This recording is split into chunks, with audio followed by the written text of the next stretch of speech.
ጸጉራችሁ እድገት የጸጉራችሁ ዛላ ከርዳዳ ለሆነባችሁ እንዲሁም ከፊት ለፊቱ የሸሸውን ለመመለስ ይሄንን እንደዚህ ያደረጋችሁ ብትጠቀሙ በጣም አሪፍ ነው። በእርግጠኝነት ጸጉራችሁ ማያድግበት ምንም ምክንያት የለም ማለት ነው።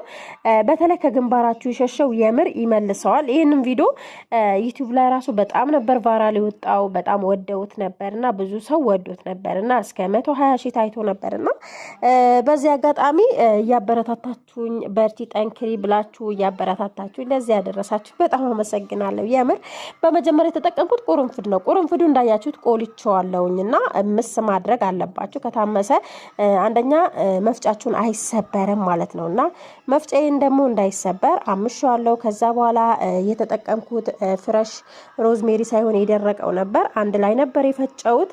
ከፈጨው በኋላ ግን ይሄኛው አሰራሩ ለየት ይላል። እዚህ ጋር እኔ እንትን አላልኩትም ማለት እሳት ላይ አላደርገውም ማለት ነው። ከዛ የተጠቀምኩት ኤክስትራ ቨርጂን ኦይል ይሄ ኦይል በነገራችን ላይ ሁላ አጥቼዋለሁና ሌላ ነው ያገኘሁት። ከዛ የሮዝሜሪ ቅባት ነበረኝ እሱን ተጠቅሜ ነበር። ከዛ ለ3 ቀን ግን አስቀምጬዋለሁ። ከ3 ቀን በኋላ ነው ይሄ እንደዚህ ማጠለው ማለት ነው።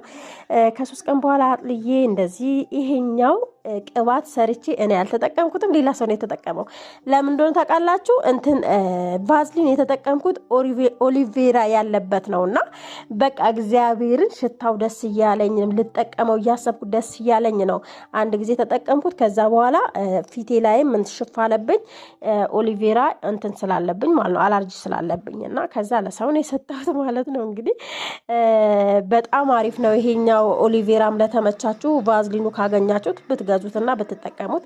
ከዛ ከደረቀ በኋላ እንግዲህ እስቲ ልሞክረው እንደዚህ ብዬ በዚህ አንድ ጊዜ ብቻ ተቀብቼ ሌላ ሰው ነው የተጠቀመውና ሌላ ሰራው ለኔ ማለት ነው።